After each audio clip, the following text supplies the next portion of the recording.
Dito si Bin. Uy, bahala din.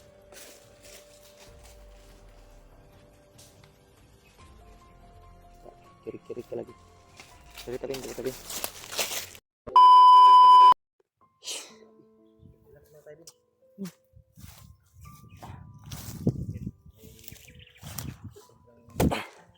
Layo ng abot namin. Karating.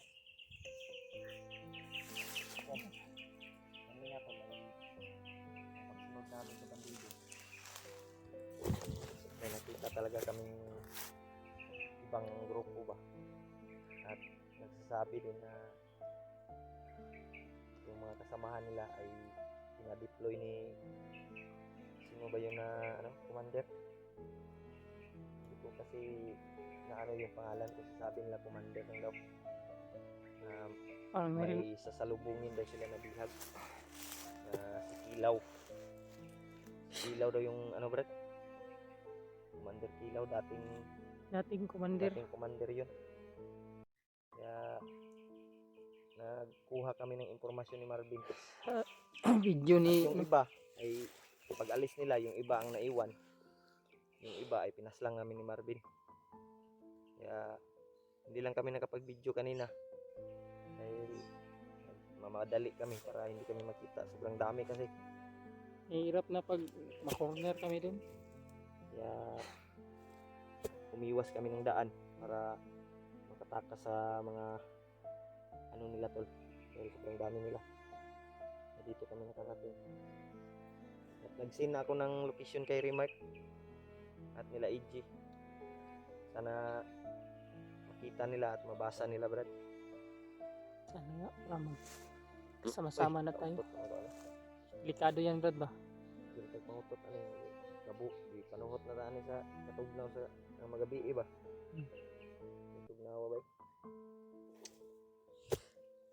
Ayun mga tol, kumpirmado na nabihag talaga si Kilaw. Nakita namin yung video niya. Tingnan namin yung video niya kanina. Yan tol, totoo talagang nabihag si Kilaw. Sabi nila ay dadalhin daw kay Bagno. Buti na lang hindi ako kilala ng mga kumuha Brad ba. Yung binanggit lang mga pangalan Brad, kuan lang. Sa'yo, kay EG at kay Kerry Mart lang. Yung binanggit ng kanila pero murag ang ilang gipupusan si Kilaw. Kasi traitor daw ba. Baka siguro para ituyo na nila Bin para makuan mi ba. Makuan nila. Kuanon mi sa ilaha ba pasukuon ba. Pero hindi pwede yan. Maligtas natin yung mga kasamahan. Marami pang nangangailangan ng tulong. Pagdasal lang tayo sa Panginoon Bin. Makuha din natin sila. Relax sa ta diri Bin kay. Relax ta. Layo ba itong laktas no? Sa oras aron. Gutom na ko ba? Napagay pagkaon diha wala na. Hindi na po tingali.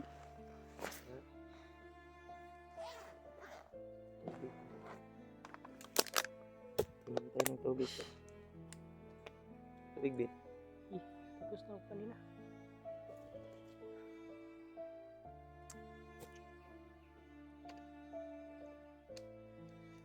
Ang bugas na to napa diha. Napa, gamay na lang.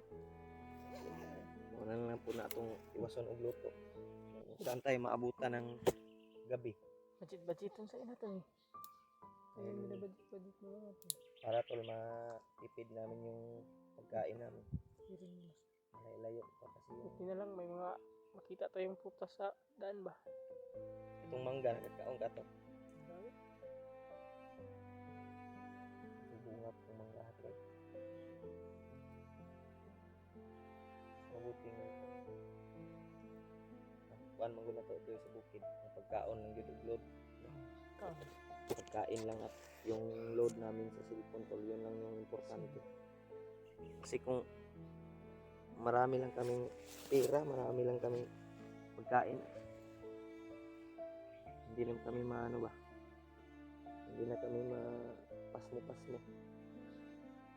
Ang problema lang tol kasi yung kapag ano kami magkapira ay binibili namin yung bigas at ulam, tinapa, sardinas ba, saka noodles, no? Itlog Daing. at daing, yung tuyo. Yun lang kasi yung maano namin, dali-dali na to, no? Dali kon. Dali lang namin.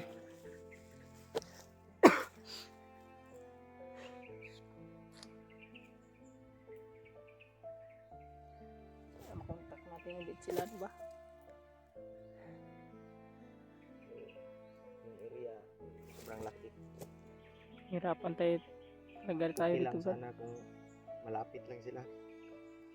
Kung hindi natin alam, malayo, ilang oras pa yung anuhin natin.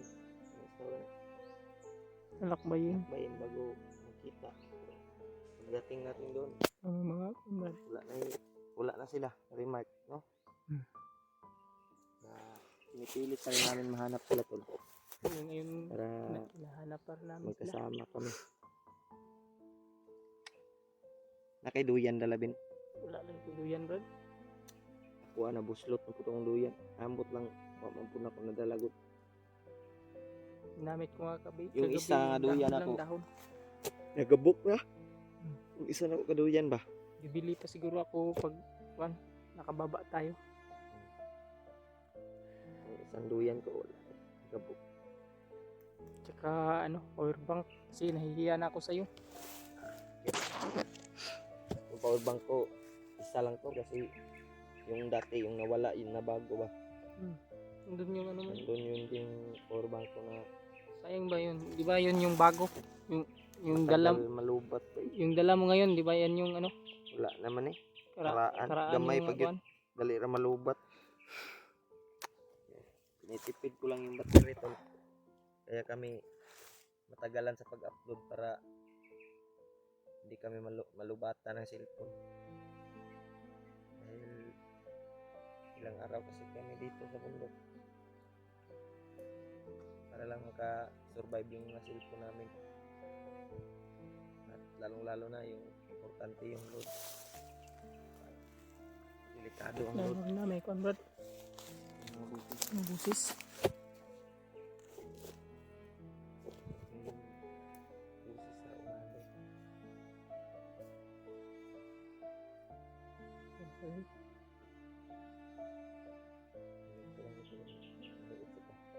Terus kanina ba sa buwan ako? Ito mo atake dayon. Baka maano tayo. Ang importante, tayo yung makauna makakita sa mga kalaban. Yun o. No? Para makuha natin sila. Mabantayan natin yung bawat galaw nila. Tingin ko din, launa na sa hapon rin din ba? Launa, gutom ang wait, no? Relax ka, dahil layo ito itong gigaw. Parang yun lang yung mainit kasi yung panahon. Kaya relax muna kami. Kasi hanga kayo mo baktas og layo binon. Yung ani kainit to, no? Sana mainit yun mga tol. Baka yung kawan natin ay mga birpatid ba? Kailangan talaga ng pahinga namin. Kahit ilang oras lang bago kami patuloy sa paglalakbay. Yung mga busis na narinig nyo tol na mga motor ay kabilang bundok yan. Nandun sa kabila. Kasi yung bundok dito ay ano lang ba? Murag dikit-dikit lang. Pero yung ibang bundok na napasukan namin ay may mga daanan. Kabantay ka itong iagian Ah, ko. galing no. Isa yung makontar dito kayo. Kasi nahalit yung iba. Kabilang bukid oh. Yung banda oh. Yung taas dito nga portion ba? Napinggan man mo kay yung iko ng mga tinig ay punta dito. Pero malayo yan. Hindi natin yan Pagilap ka agad. Tulad yan eh. Parang may inano sila. Parang may mga kan ba? may nagsasalita. Sigaw ba? Yan tol. Parang may hinahabol o may Hindi kaya sila Aaway. Pierre Mart ba signalya ba? gani no. Hindi namin alam tol kung Yan tayo siguro Brad. Yan yung baybayin natin yan. yan yung pupuntahan natin ngayon. Puntahan natin yan ngayon. Baka nandyan sila Pierre Mart. Hindi natin alam kasi yung bawat ano dito, bawat sulok ba. Kasi natin lang may makuha tayong impormasyon, marinig. Yun yung ano natin. Tulad ngayon, narinig na naman kami yung boses ko. Gawa, nawala. Kasi may dalan dia din. Parang may bundok. Ay, parang may motor. Oh. May dalan dia din ba? Lagi na diha. Sa tingin ko, may mga motor talagang dumadaan dyan. Nawala na yung boses eh. Kabilang bundok yan. Medyo ano lang, kasi matataas yung bundok sa kabila. Magidungawan ta dere ba. Pero hindi tayo basta-basta makita dahil maraming mga punong kahoy. Duda na ko pa ikatong sundan na to ganiha diha to padulong ba. Yan ito. Naging kumpiyansa no ko kasi nari yung mga kauban na kilid-kilid. Kaya nagkumpiyansa. Hindi natin alam baka Hindi alam ba baka yung mga kasama niya nandyan lang sa gilid-gilid. Ma-corner tayo, mahirap na. mamaya muna tayo lagi lalabas kasi yung bawat ano dito baka may mga sniper, may mga ano ba nakapusting sa tower ba kasi ngayon tower sila diya, may mga tower na pinag-anuhan ng sniper na hindi muna kami lalabas doon. Kailangan namin mag-message. Pag nagkalayo ang tingog din, parang papalayo yung tingog ko. Kanina ay marinig pa natin. Iwan ko ba kung mapasok din sa video yung mga busis. Ngayon ay parang papalayo na naman yung busis. Dala lang yan ng hangin dit. Yung baril mo nandyan ay yung pagdikit po sila. Ano pag-piray ka na. Kaya sa unahan, sigurado ko may nakabantay dyan. Pero pagkitagad. Yan ako pa. Hindi kita nasilip pa. Ito sa nang papo, ano bang mga tingin ko. Kuha na to.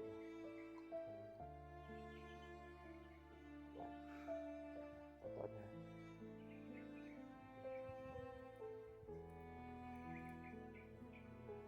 Ano?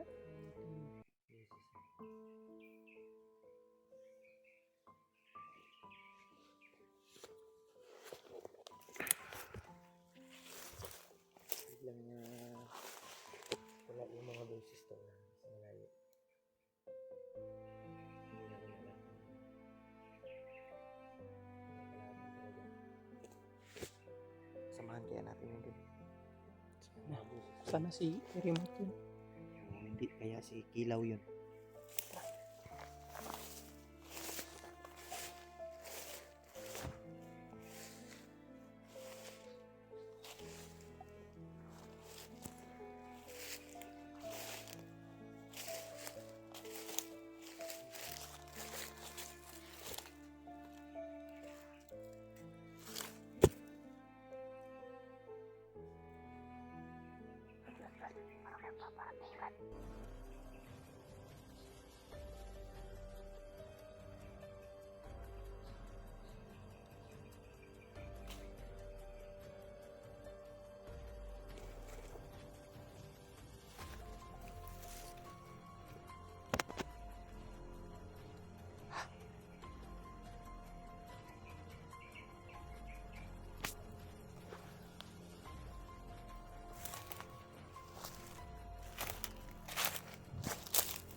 Dua sige.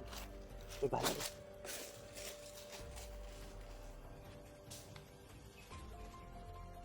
Kiri-kiri ka lagi. Dari tabi.